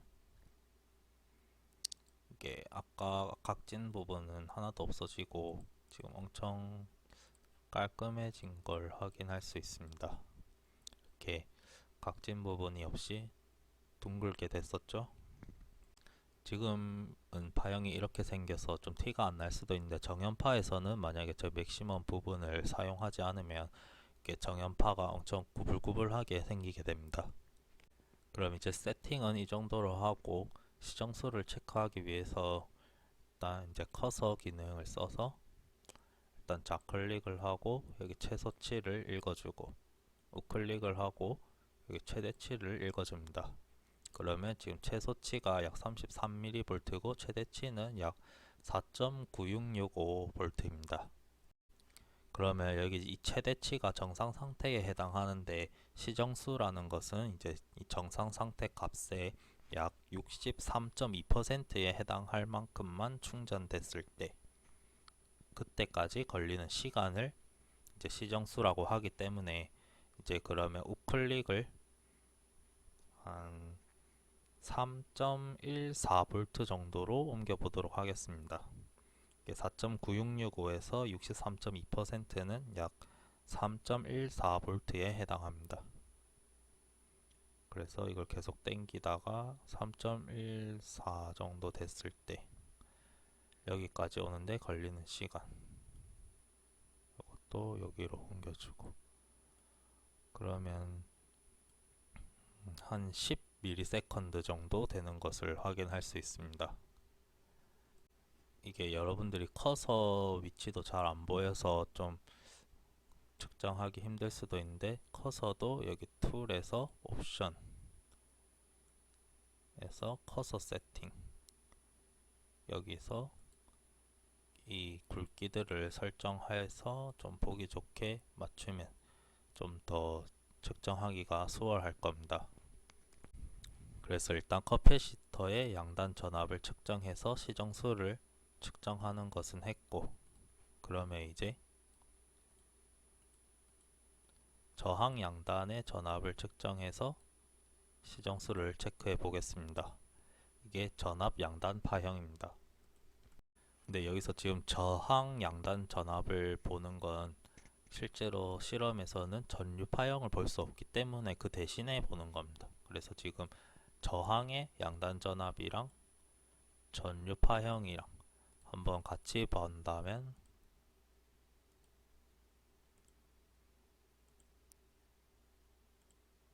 이렇게 둘이 똑같이 생긴 걸 확인할 수 있습니다. 값이 뭐 다르긴 한데 값도 거의 알아볼 수 있을 만큼 비슷한 값이고, 파형이 똑같다는 게 의미가 있습니다. 그래서 전류 측정을 한다고 생각하고 해석을 하시면 됩니다. 일단은 이 플롯은 지우도록 하고,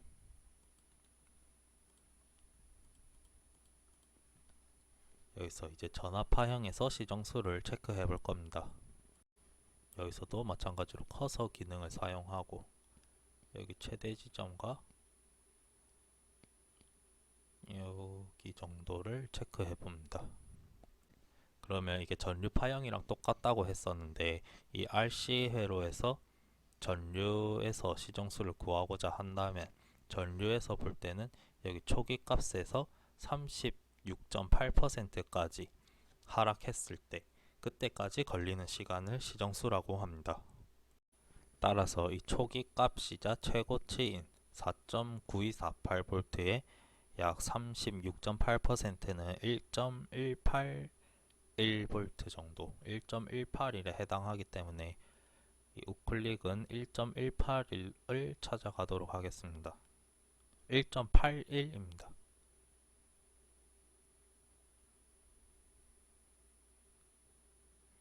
그래서 이게 좀 중간 값으로 가지 못할 때가 있는데, 대충 비슷한 값에 갖다 놓으면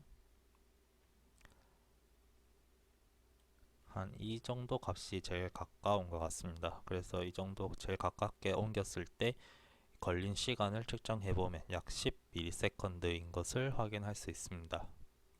그래서 지금 저항의 전압을 구하고, 그래서 그 전압 파형으로 시정수를 체크해 봤습니다. 그럼 다음으로는 이제 커패시터를 1마이크로페럿으로 바꾸는 실험입니다. 그래서 1마이크로로 바꾸고, 똑같이 일단 커패시터 양단 전압부터 보도록 하겠습니다. 이게 커패시터 값을 바꿨기 때문에 새로 시뮬레이션을 런 해주셔야 합니다.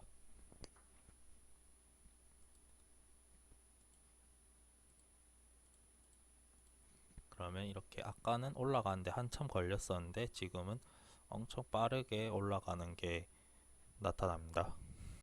여기서는 시정수 체크는 하지 않고 그냥 파형이 이렇게 올라가는 게 엄청 빨라졌다는 것만 확인하시면 됩니다. 지금 원래 신호가 이제 지령에 해당하고, 이거는 응답에 해당하는데 이거는 나중에 하도록 하겠습니다. 다음으로 똑같이 저항의 전압을 보겠습니다.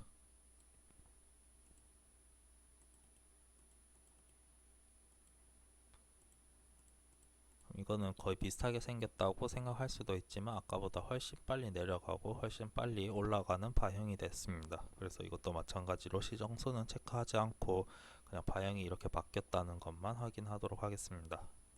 그래서 이런 걸 보고 그냥 시정수가 엄청나게 짧아졌구나 아니면 응답 속도가 엄청 빨라졌구나 이렇게 생각하시면 됩니다. 그럼 이제 다음으로 RL 회로로 넘어가도록 하겠습니다.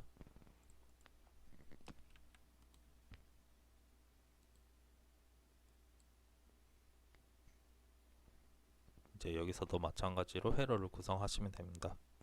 이제 이 RL 회로에서 사용할 구형파는 1kHz짜리 구형파이기 때문에 이 크기는 똑같이 5V에서 0V, 0V에서 5V로 이동하고 이 타임 딜레이와 라이징 세컨드, 폴링 세컨드는 다 아주 1에 가깝게 1나노로 줬습니다. 그리고 여기 펄스 위스는 이제 0.5ms를 줬고 이 주기가 1ms입니다.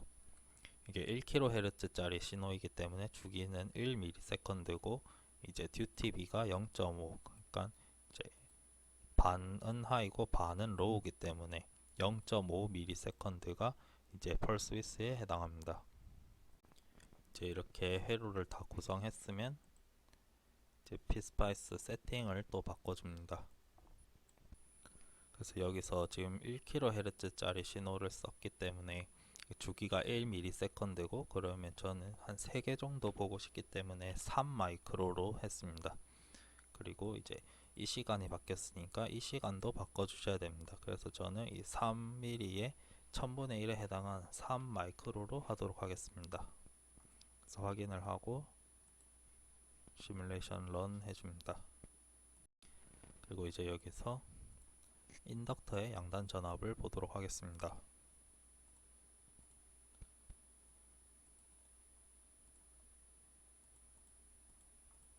그럼 이렇게 나오죠.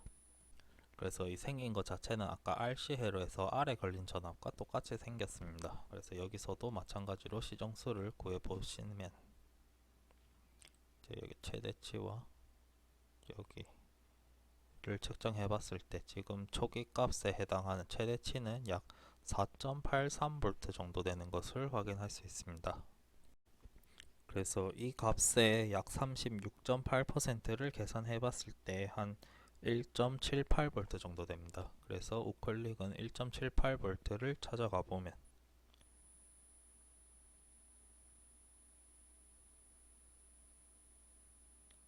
한 이 근처 되는 것 같습니다. 그래서 여기서 조금 더 저는 움직이기 힘든 것 같아서 일단 여기까지 했을 때 시정수를 체크해 보면 약 98 마이크로세컨드 정도 되는 것을 확인할 수 있습니다. 이제 시정수를 체크했으니 저항 양단 전압을 측정하겠습니다.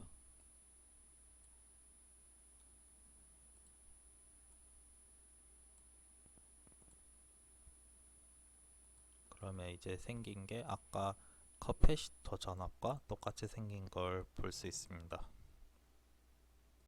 그래서 이게 좀 특이한 점인데 RC 회로에서는 이제 R에 해당하던 게 RL 회로에서는 L로 가고 이제 RC에서 RC 관계와 RL에서 RL 관계가 이제 서로 바뀌는 모양새입니다.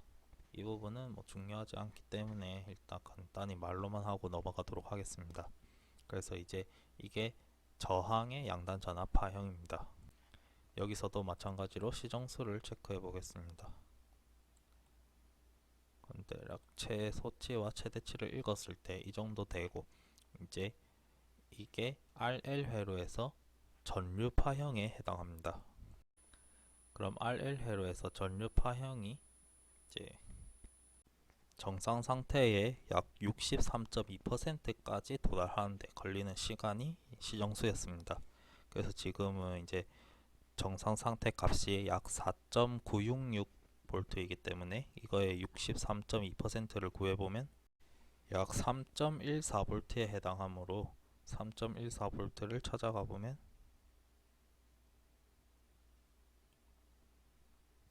딱 이 정도 됩니다. 그래서 이 시정수를 체크해 보면 약 100 마이크로세컨드 정도 되는 것을 확인할 수 있습니다. 이제 여기서도 마찬가지로 인덕터를 100mm에서 10mm로 바꾸고 똑같이 측정을 해 보겠습니다.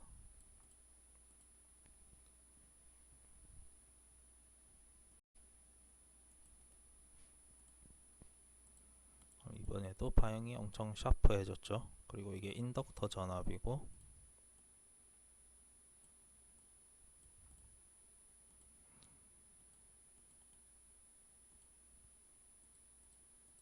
이제 저항의 양단 전압도 엄청 속도가 빨라진 것을 확인할 수 있습니다.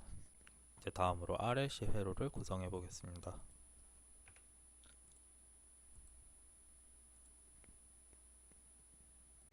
이제 RLC 회로에서 구형파는 500Hz짜리 구형파 신호이기 때문에 다른 것들은 앞에서와 똑같다고 내버려 두고, 그럼 이제 주기가 바뀝니다. 주기는 이제 500Hz의 역수이기 때문에 2ms이고, 그러면 펄스 웨이스는 1ms가 됩니다. 그리고 이제 나머지 부분들도 다 구성을 해줍니다. 이 원래 실험을 할 때는 가변 저항을 쓸 거지만 이 시뮬레이션에서는 굳이 가변 저항을 쓸 필요가 없기 때문에 그냥 이 저항을 두고 이 저항 값을 바꾸면서 해보겠습니다. 여기서도 마찬가지로 시뮬레이션 세팅을 바꾸셔야 합니다. 그래서 이제 주기가 2ms이기 때문에 똑같이 3개를 본다고 하면 6ms이고, 그러면 이것도 6 마이크로로 바꿔줍니다.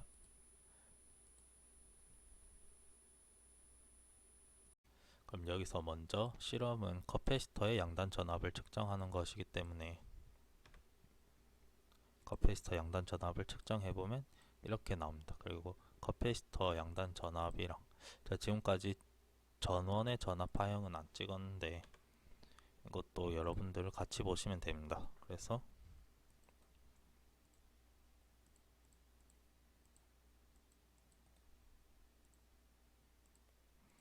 이렇게 전원과 같이 보면 확실히 비교가 됩니다.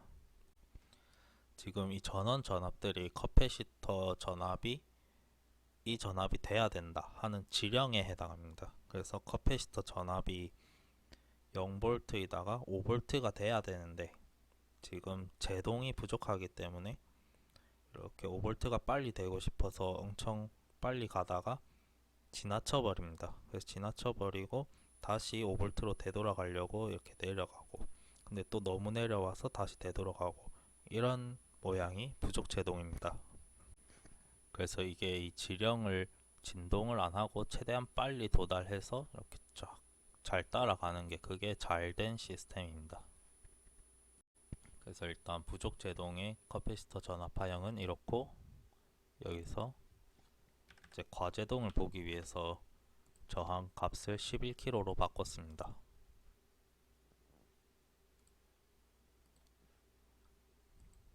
그래서 11kg로 바꿨을 때 전압 파형은 이렇게 됩니다.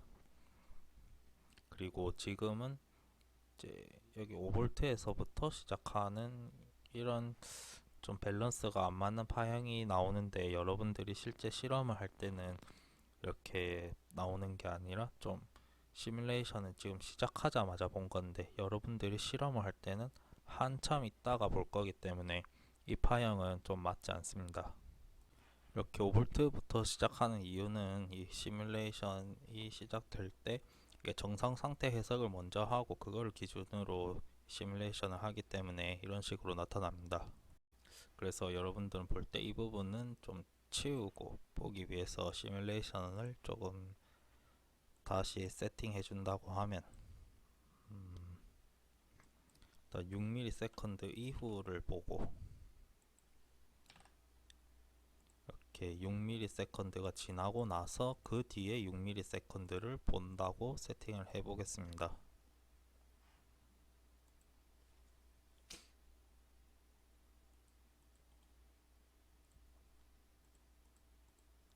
그러면 이제 이렇게 가운데에 있는 파형을 확인할 수 있습니다. 이렇게 충전이 됐다가 방전이 됐다가 하는 모습이 나타납니다. 여기선 이제 지령이 0V에서 5V로 이렇게 변화하는데 이 커패시터 전압이 이 지령을 따라가지 못하고 5V까지 올라가야 되는데 제동이 너무 강하기 때문에 이걸 끌어당겨서 얘는 이렇게 천천히 올라가다가 결국 이 지령에 도달하지 못하고 지령이 바뀌게 됩니다. 그래서 다시 0V로 가라고 하기 때문에 얘가 여기까지 올라갔다가 다시 0V로 가고, 근데 그것도 빨리 내려가지 못하고 이것도 이제 제동이 잡고 있기 때문에 천천히 내려가서 이런 파형이 나타나게 됩니다. 그래서 이러한 파형이 과제동일 때 커패시터 전압 파형입니다. 다음으로는 임계제동일 때를 보겠습니다. 임계제동을 위해서 저항 값이 2kΩ일 때 파형을 보면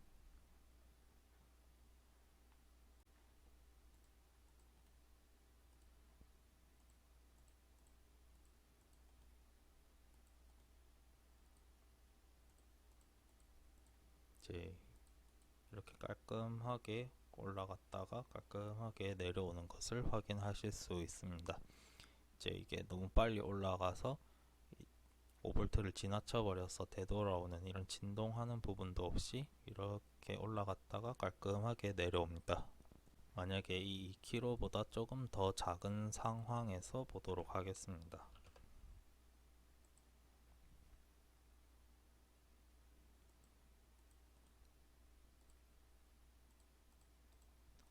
그러면 이게 눈으로 보기에는 여기 5V를 안 지난 것 같은데, 지금 이 단위가 바뀐 거를 보면 여기에 원래 아까는 0V에서부터 5V까지 였는데 지금은 자동으로 마이너스 2에서 6V로 눈금이 바뀌었습니다.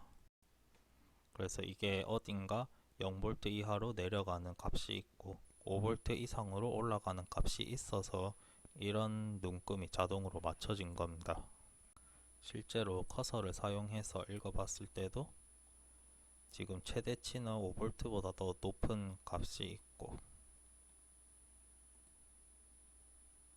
최소치도 0보다 더 작은 값이 있습니다. 그래서 이거는 조금이라도 진동을 한다는 뜻입니다. 그럼 이렇게 부족 제동이랑 임계 제동, 과제동을 봤기 때문에 이제 커패시터 전압이 아닌 저항의 전압도 한번 보고 넘어가도록 하겠습니다. 먼저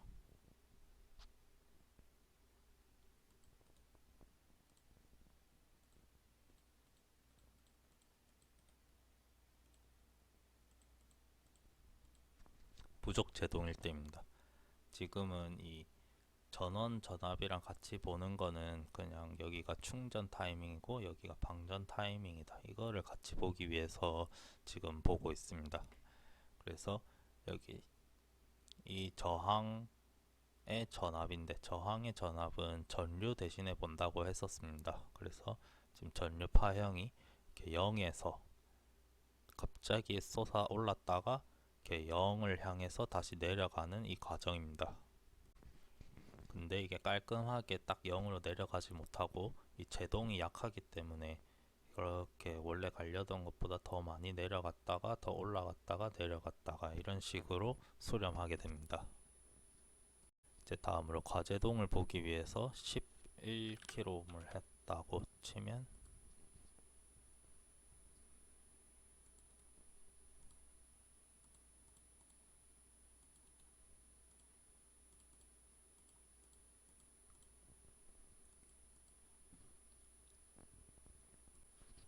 이제 이런 식으로 0에서 갑자기 솟아 올라서 다시 0으로 되돌아가고 싶은데 이 제동이 너무 강하기 때문에 이렇게 내려가지 못하고 천천히 내려가게 됩니다.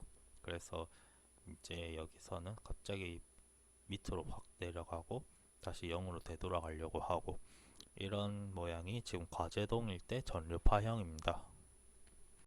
다음으로 임계제동일 때 보기 위해서 2kΩ일 때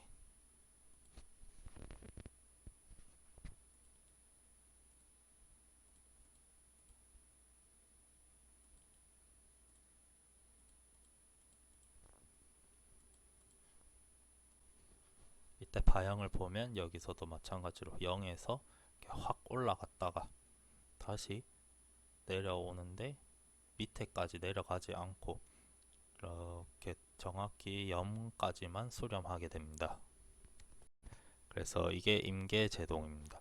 만약에 주파수가 더 낮아서 주기가 좀 더 길다면 좀 더 이렇게 쓱 가는 게 제대로 보이겠죠. 그래서 이번 실험의 시뮬레이션은 여기까지입니다.